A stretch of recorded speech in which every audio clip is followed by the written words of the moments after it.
오늘 함께 나누실 하나님 말씀은 신약성경 사도행전 28장 17절부터 마지막 절 31절까지 말씀입니다. 그 말씀들 중에서 30절과 31절만 봉독해 드리겠습니다. 사도행전 28장 30절과 31절만 봉독해 드리겠습니다. 바울이 온 이태를 자기 셋집에 머물면서 자기에게 오는 사람을 다 영접하고 하나님의 나라를 전파하며 주 예수 그리스도에 관한 모든 것을 담대하게 거침없이 가르치더라. 아멘. 할렐루야. 네, 오늘도 우리 아버지 하나님의 크신 그 은혜와 그 변함없으신 사랑이 여러분과 여러분 가정에 충만하시기를 주님의 이름으로 축원합니다. 드라마나 영화 같은 거 좋아하시죠? 근데 어떤 드라마나 영화를 좋아하십니까? 마지막 마무리가 아주 즐겁게 끝나는 것. 그 선하고 착한 주인공이 항상 승리하고 마지막에 또 이제 사랑하는 여주인공하고 잘 또 이루어지고, 그래서 우리나라 드라마를 보면 마지막 회에 꼭 결혼식 장면이 그렇게 많이 나오지 않습니까? 그리고 또 이제 영화를 볼 때는 이제 저는 또 막 이렇게 신나게 때려 부수고 초능력 쓰고 이런 거 좋아하는데요. 그 주인공이 항상 마지막 악당을 이기지 않습니까? 그러면서 아주 그냥 기분 좋게 행복하게 끝나는 그런 해피엔딩이라고 하죠. 행복한 결말을 참 좋아합니다. 그래서 아무리 시청률이 높고 영화를 많이 보고 하는 그런 참 좋은 작품이라 하더라도 마지막에 주인공이 죽는다든지 주인공이 폭삭 망한다든지 또 사랑이 이어지지 않고 이렇게 헤어지게 된다든지 이런 결말을 보면 막 너무 찜찜한 거예요. 영화를 보고 나도 너무 찜찜하고, 아무리 무슨 이것이 예술적으로 참 좋다 어쩌다 하더라도 찜찜하고 재미가 없습니다. 이게 해피엔딩, 항상 좋게 끝나는 것을 좋아합니다. 오늘 저희들이 참 오랜 시간 우리 사도행전을 함께 나누지 않았습니까? 오늘 대망의 마지막 사도행전이 끝나는 그런 시간입니다. 마지막 이야기를 함께 나누는데요. 사도행전 마지막을 읽어보신 분들은 또 항상 매주 한 주 전에 이렇게 본문을 드리니까 읽어보셨으면 아시겠지만 좀 찜찜하지 않습니까? 결말이 뭔가 좀 시원한 성공이라든지, 사도 바울이 사도행전 27장에서 얼마나 고생을 많이 했습니까? 그때를 이제 클라이막스라고 한다면 27장하고 28장 전반부에서 정말 죽을 고생을 하고 파도에 배가 휩쓸리고, 또 거기서 간신히 살아남았는데 거기서 또 독사를 물려가지고 다른 사람들이 다 그냥 쳐다보고만 있죠. 저 사람이 뭔가 잘못을 해가지고 심판을 받는 거니까 언제 죽으려냐 하고서 이렇게 기다리고 있는데 아무런 상처도 없이 그 상처가 없었잖아요. 그래서 사람들이 멜리데 섬 원주민들이 와, 저 사람 신인가 보다 이렇게까지 얘기할 정도로, 그래서 주님의 이름으로 또 많은 병고침의 역사가 일어나고, 또 거기에서 이제 시간을 보내고 결국은 이제 목표로 했던 예수님께서 바울 사도의 곁에 서셔서 두려워하지 말아라, 너는 로마까지 꼭 갈 것이고 가이사 황제 앞에서도 나를 증거할 것이다, 이렇게 말씀하셨던 그 역사가 완전히 이루어진 상황 아닙니까? 그래서 이제 로마에 이제 결국 도착을 했습니다. 바울 사도가 로마에 도착했으니까, 그리고 이제 그 이야기가 사도행전의 마지막 부분이라면 뭔가 멋있는 결말, 뭔가 로마에서 큰 위대한 일들이 벌어진다든지, 아니면 로마 황제 앞에서 사도 바울이 얼마나 멋있는 또 설교를, 또 예수님의 증인되는 그런 설교를 해서 또 어떤 영향을 끼쳤을까, 어떤 일들이 있었을까, 이런 것들이 저희들이 궁금한데, 이 사도행전을 기록한 누가는 그렇게 기록하지 않는다는 겁니다. 마지막 마무리를 우리의 기대와는 좀 다르게 이렇게 끝맺음을 하고 있다는 것을 보게 됩니다. 누가가 왜 이렇게 결말을 이렇게 맺었을까? 30절에 보면 2년 동안 로마에 지금 있습니다. 로마에서 바울 사도가 집을 하나 빌려요. 그래서 감옥에 gat히는 것이 아니라 가택연금을 당한 상황입니다. 피고인의 신분으로서 이제 한 집에서 바울 사도가 그 안에서만 생활을 해야 되는 겁니다. 밖에 나가 돌아다닐 수가 없습니다. 재판을 받고 판결을 받을 때까지 그 집에 머물러 있으면서 그 집에서 답답한 생활을 또 해야 되는 거예요. 그럼에도 불구하고 그 집 안에서는 자유롭게 다른 사람들이 왕래할 수 있었다. 바울 사도를 사람들이 자유롭게 도와줄 수 있었다. 사람들을 잘 만날 수 있었다라는 이야기를 하고 있죠.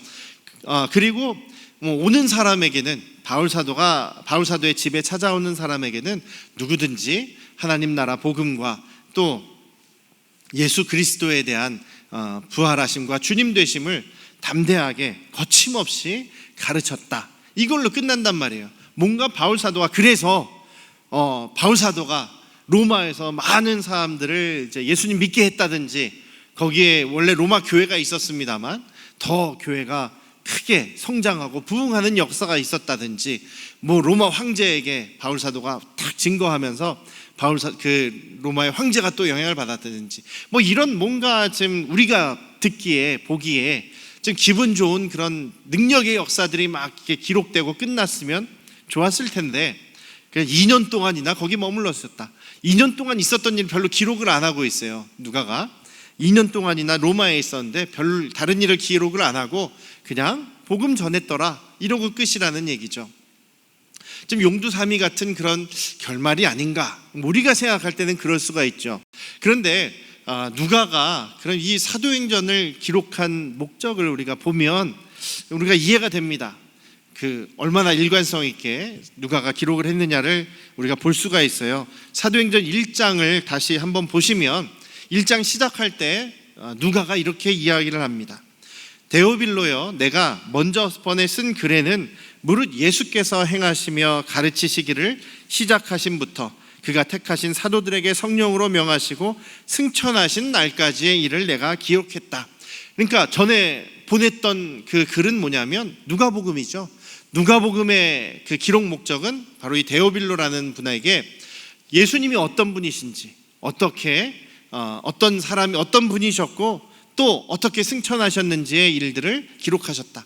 예수님에 대한 게 이제 중점이었고, 3절에는 그가 고난받으신 후에 또한 그들에게 확실한 많은 증거로 친히 살아계심을 나타내셨다. 그래서 40일 동안 그 제자들에게 보이셨고 하나님 나라의 일을 말씀하셨다. 예수님께서 이제 부활하시고 승천하시기 전까지 40일 동안 제자들과 함께 계시면서 하나님 나라를 가르쳐 주셨다라고 말씀하시죠. 하나님 나라의 일을 말씀하신 것으로 시작합니다. 그리고 또 하나님 나라를 드러내기 위해서 예수 그리스도의 증인이 되고 이제 교회가 되고 하나님 나라의 삶을 살게 하기 위해서 예수님께서 성령을 보내주셨다로 이제 사도행전이 시작하는 거예요.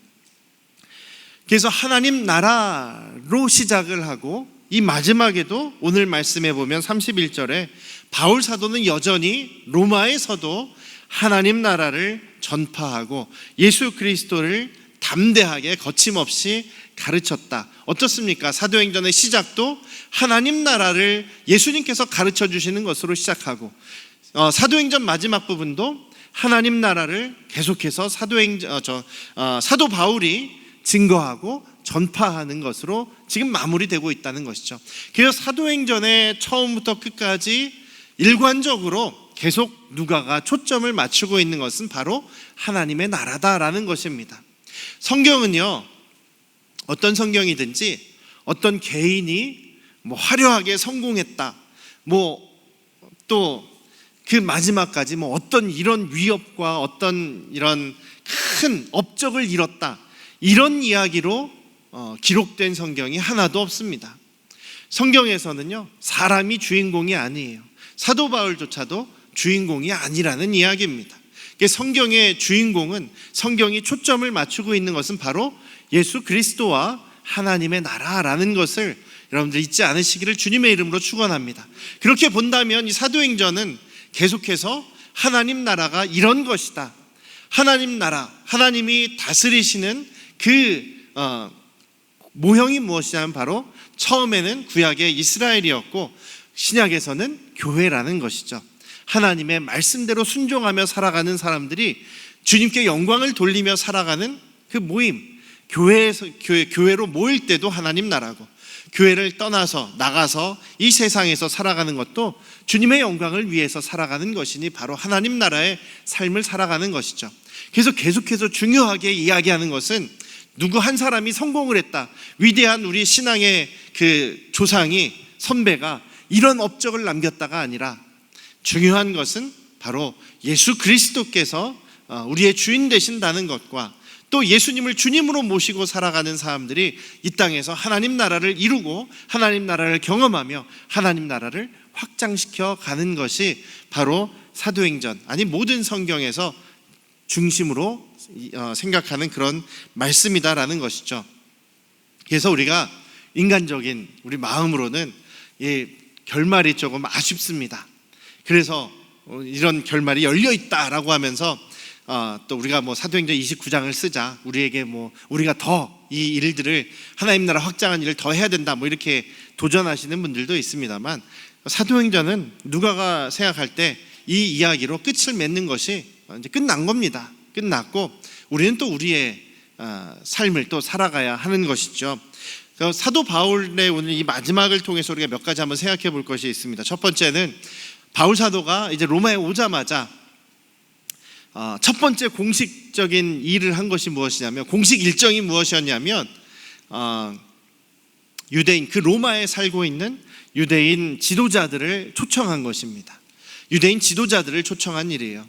물론 3일 동안 이제 자기가 머물러 있을, 앞으로 재판받을 때까지 머물러 있을 이제 새방을 구하는 일도 했을 거고, 조금 이제 그동안 여행을 정말 심하게 했기 때문에 조금 쉬기도 했을 건데, 그래도 정말 3일 만에, 얼마 되지 않아서 공식적인 일정 첫 번째 잡은 것이 뭐냐면, 그 로마에 살고 있는 유대인 지도자들을 초청을 해요. 초청을 해서 뭘 하냐면, 저는 우리 같은 내 동족, 우리 민족을 미워하지 않습니다. 내가 민족을 고발하려는 것이 아닙니다. 여러분들이 어떻게 저를 생각하고 소식을 들어서 알고 있는지는 모르겠지만 저는 할 수 없이 지금 이 자리에 있습니다. 유대인들이 저를 반대하고 저를 자꾸만 고소하고 있는 것이, 로마인들은, 로마 지도자들은, 또 로마 총독은 저를 무죄로 풀어주려고 했습니다만 유대인들이 저를 가만두지 않기 때문에 할 수 없이 가이사에게, 황제에게 지금 재판을 청구하는 상황입니다. 그렇지만 저는 절대로 우리 동족, 민족을 미워하지 않습니다라고 먼저 변론을 하는 거예요. 그래서 할 수만 있다면 그 로마에 있는 유대인들과 화목하고, 또 그러면서 그들에게 또 예수님을 증거하려고 하는 모습이 바울 사도라는 것이죠. 그래서 바울 사도가 노력한 것은 항상 예수님의 복음을 전하는 것을 지금 목표로 하고 열심히 그 복음을 전하는데, 그렇다고 해서 무례하게 공격적으로 싸우면서 분란을 일으키면서 저 사람들 무시하면서, 안 믿는 사람들을 무시하면서 막 그렇게 무례하게 하는 것이 아니라 정말 화목하기 위해서 노력하는 모습이 바로 바울 사도의 모습이었다라는 것이죠. 복음은, 믿음은 화목하게 하는 것입니다. 화목하기 위해서 노력하는 것이 믿음의 사람들의 모습이라는 것입니다. 그래서 내가 예수님 믿는다라고 하면서도 그냥 모이기만 하면 사람들 험담하고 미워하고 수근수근거리고 분란을 일으키고 분쟁을 하고 다투고, 이런 모습은 믿음의 모습이 아닌 것이죠. 주님의 복음과 상관없는 사람들의 모습이라는 것입니다. 여러분들은 어떠십니까? 여러분들이 모임에서 누군가의 그냥 뒤에서 험담하고 불평하고 수근수근하고 분쟁을 일으키고 다투고 싸우고 이러고 있지는 않겠죠. 우리는 서로 사랑하니까요. 그래서 우리 한번 돌아보시면서 내가 과연 만나는 사람들에게 나는 화평하기 위해서, 평화하기 위해서 노력하고 있는가를 다시 한번 생각하면서, 그렇지 않다면 또 화목하기 위해서 노력하시는 저와 여러분들 되시기를 주님의 이름으로 축원합니다. 그래서 바울 사도가 그냥 정말 자신도 이렇게 화목하기 위해서 노력을 했고, 또 성도들에게도 항상 그것을 강조합니다. 여러분, 할 수만 있다면 모든 사람들과 화평하십시오. 모든 사람들과 평화를 이루십시오라고 권면하죠. 예수님께서도 산상수훈에서 화평하게 하는 사람이 복이 있다, 저들이 하나님의 아들, 딸이라 일컬음을 받을 것이다 라고 말씀하시죠. 우리 그리스도의 사람들, 하나님의 자녀들은 화목하게 하는, 화평하게 하는 그런 사람이라는 사실을 다시 한번 잊지 않으시기를, 또 그렇게 노력하시기를 주님의 이름으로 축원합니다. 그래서 이제 그렇게 이야기를 하고 유대인 지도자들이 이제 좀 풀어졌어요. 그리고 또 바울 사도에게 그렇게 얘기를 하죠. 우리는 저 예루살렘 쪽이나 유대로부터 어떤 청탁을 받은 적도 없고 당신을 험담하거나 비난하는 어떤 편지도 받은 적 없다. 그렇지만 당신이 전하는 그 복음, 그 이야기, 예수 이야기가 유대인들이 모인 곳에서는 어디서나 지금 반대를 받고 있다는 것은 알고 있다. 그러니 한번 당신의 이야기를 들어보자. 이렇게 해서 시간을 정해서 모였습니다. 많은 유대인들이 이제 모이게 되죠. 그래서 바울 사도가 여기 보니까 23절에 보니까 아침부터 저녁까지 이제 강론을 했다는 거예요. 설교를 했다는 거예요. 그래서 여기에서도 하나님 나라를 증언했다. 또 모세의 율법과 선지자의 말을 인용을 해서 예수님을 증거했다. 그래서 지금 바울 사도가 이야기하는 것은 하나님이 나라, 하나님이 통치하시고 다스리시는 하나님이 왕 되신 곳, 그리고 그 하나님의 왕 되심을 드러내는 것이 바로 예수님이 이 땅에 오신 것. 그래서 예수님을 부활과 예수님의 주인 되심을 가르쳤다라는 거죠. 그런데 사람들이 잘 듣지 않습니다. 어떤 사람은 좀 귀가 솔깃해서 믿어볼까 하다가도 다른 사람들은 또 반대를 하는 거예요. 그렇게 옥신각신하다가 다 흩어집니다. 흩어지려고 합니다. 그러자 바울 사도가 그 모임이 이제 끝나가는 그 상황에서 이사야 선지자의 이야기를 하죠. 굉장히 근데 듣는 사람이 기분 나쁠 만한 이야기를 이야기합니다. 이사야서 6장 9절과 10절을 말씀하시는데, 물론 예수님도 이 말씀 똑같이 하셨는데요, 그런 겁니다. 이 백성에게 가서 말하기를 너희가 듣기는 들어도 도무지 깨닫지 못하고 보기는 보아도 도무지 알지 못하는구나. 이 백성들의 마음이 우둔하여져서 그 귀로는 둔하게 되고 또 그 눈은 감았으니 이는 눈으로 보고 귀로 듣고 마음으로 깨달아 돌아오면 내가 고쳐줄까 함이라. 이렇게 기록되어 있는 그 말씀이 딱 당신들 두고 하시는 말씀이다. 그러니 유대인들은, 여러분들은 지금 그 복음을 받지 못하지만 오히려 이방인들은 그 말씀을 듣고 구원을 받는다. 이방인들은 그 말씀을 받아들이고 예수님을 믿고 있다. 그래서 구원이 이방인들이 오히려 더 많은 사람들이 구원을 받을 것이다. 이렇게 얘기를 하죠. 그랬더니 이 사람들이 더 기분이 나쁜 거예요. 29절에 없음이라고 되어 있습니다만 성경 밑에 보시면 각주로 나와 있는 성경도 있어요. 어떤 사본에는 그가 이 말을 마칠 때 유대인들이 서로 큰 쟁론을 하며 물러가더라 라는 말씀도 있다라는 거죠. 어쨌든 바울 사도를 떠나갑니다. 그래서 바울 사도를 믿지 못했다는 거죠. 이 사람들이, 여기 보면은 이 사람들이 복음을 받아들이지 않는 사람들, 세상에도 많지 않습니까? 복음을 받아들이지 않고 믿지 않으려고 하는 사람들이, 여기에 보면 이사야 말씀을 보면 무식하고 무지하고 또 잘 몰라서 지금 그 복음을 받아들이지 않는 것처럼 말씀하고 계시는데 좀 다른 것 같아요. 실제는 좀 다르다. 왜냐하면 사도 요한도 이런 말씀을 하셨어요. 사도 요한이 하신 말씀이 있어요. 똑같은 상황에서 예수님께서 복음을 전하고 기적을 베푸셔도 사람들이 믿지 않으려 한다는 겁니다. 요한복음 12장 42절과 43절 말씀인데요, 여기서도 한번 보여주실 수 있어요. 뭐라고 하냐면 예수님이 그 기적을 베푸셨는데, 그렇지만 관리들, 지도자 중에서도, 유대 지도자 중에서도 예수님을 믿는 사람들이 많은데 바리새인들 때문에 드러나게 말하지 못하니 이는 출교를 당할까 두려워함이라. 출교를 당할까 두려워함이었다. 그러니까 유대교에서 출교를 쫓겨나든지 회당에서 쫓겨나든지 하는 게 출교거든요. 출교를 당할까 두려워하더라. 그들은 사람의 영광을 하나님의 영광보다 더 사랑하였더라. 이것이 사도 요한의 이야기입니다.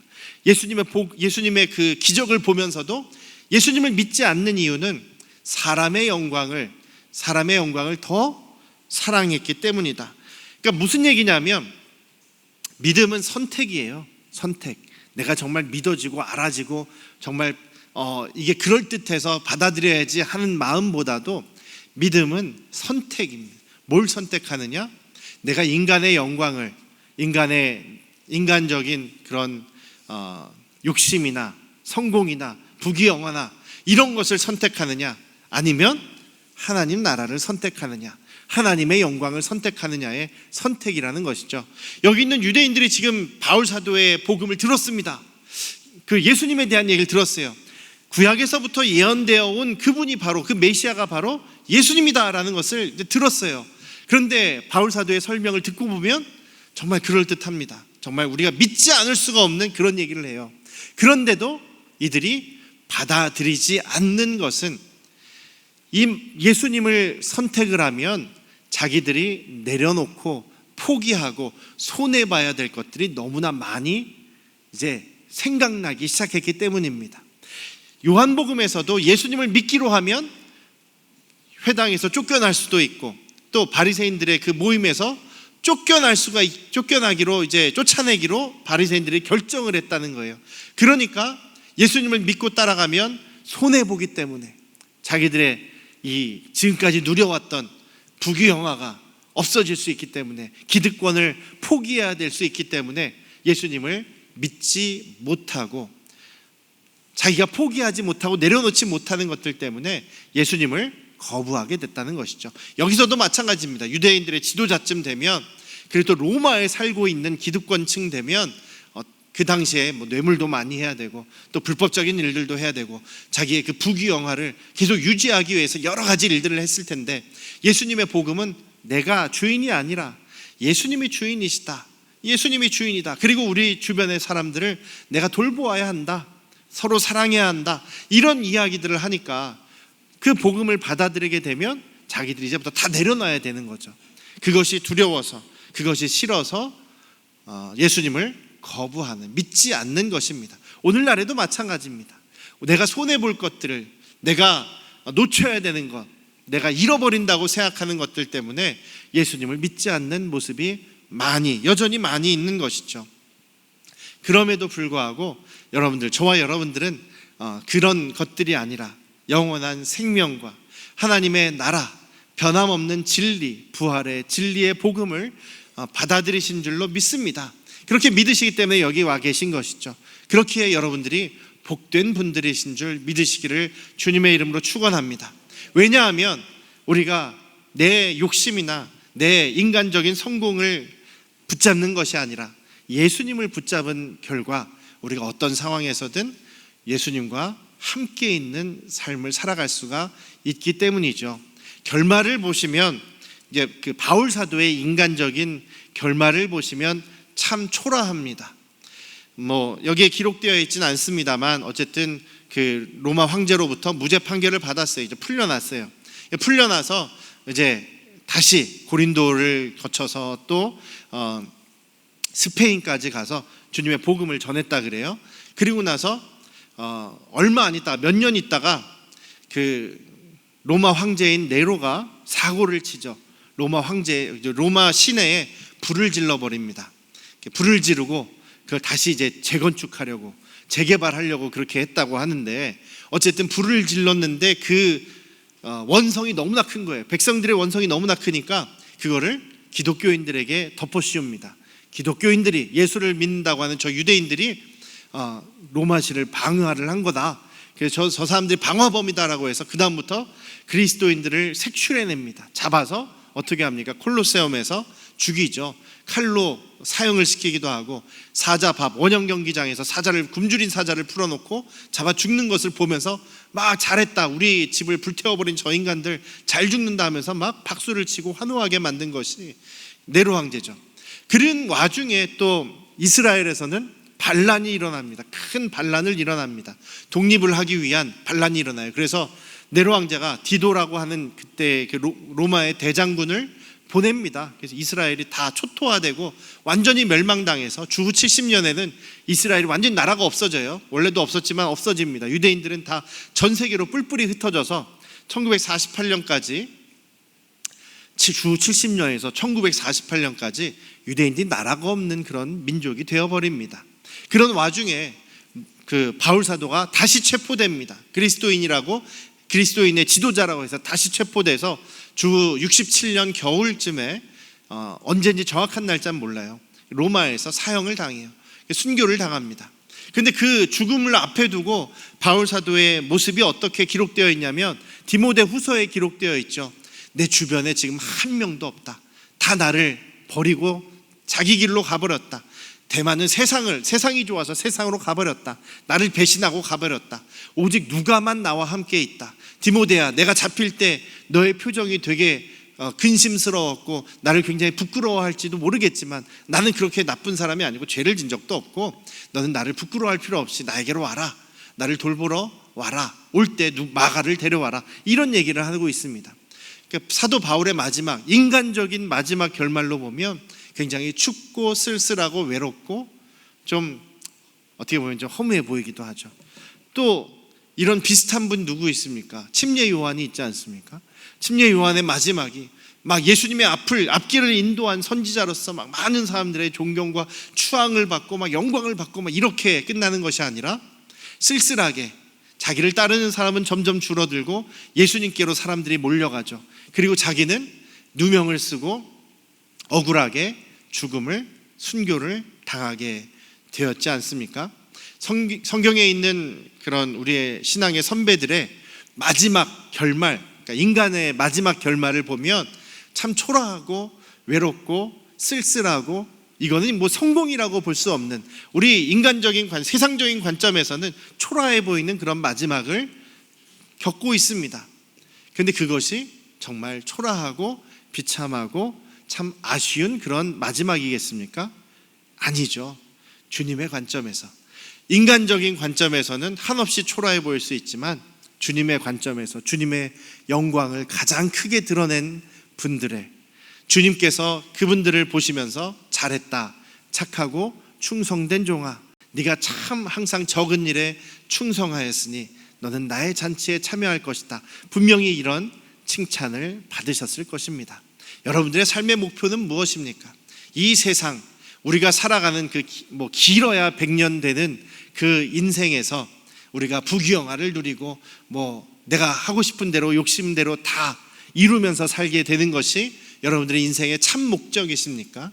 아니면 영원한 그 영혼의 삶 속에서 주님과 항상 동행하며 주님이 이끌어 주시고 주님이 함께 하시고 주님이 칭찬하시는 그런 삶을 여러분들이 목표로 하고 계십니까? 후자가 되시기를 주님의 이름으로 축원합니다. 바울 사도는 인간적인 관점에서 아무리 연약해 보이고 초라해 보인다 할지라도 주님과 함께한 사람이었습니다.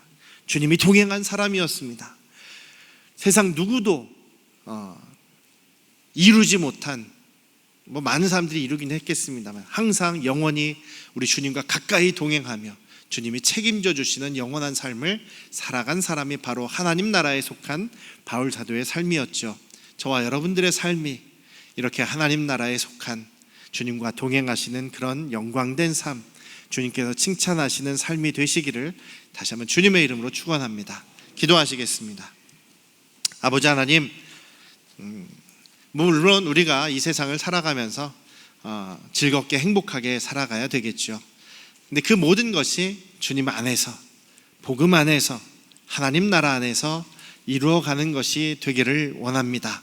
인간적인 성공보다도 주님이 기뻐하시는, 주님께 영광을 돌리는, 주님의 나라를 드러내는 가장 복된 삶을 우리가 살아갈 수 있도록 인도하여 주시옵소서. 아버지 하나님, 그렇지만 주님, 우리가 살아가는 동안에 주님께서 책임져 주시고 공급해 주시고 또한 많은 사람들이 정말 부러워하는 삶이 되기를 원합니다. 그런 사람들이 되어서 주님의 나라를 더 크게 드러내고 많은 사람들을 도와주고 사랑하고 헌신하며 믿음으로 살아가는 우리 모든 안양 성도교회의 가족들이 될 수 있도록 또 주님 돌보아 주시옵소서. 이제는 우리를 죄에서 구원하신 예수 그리스도의 은혜와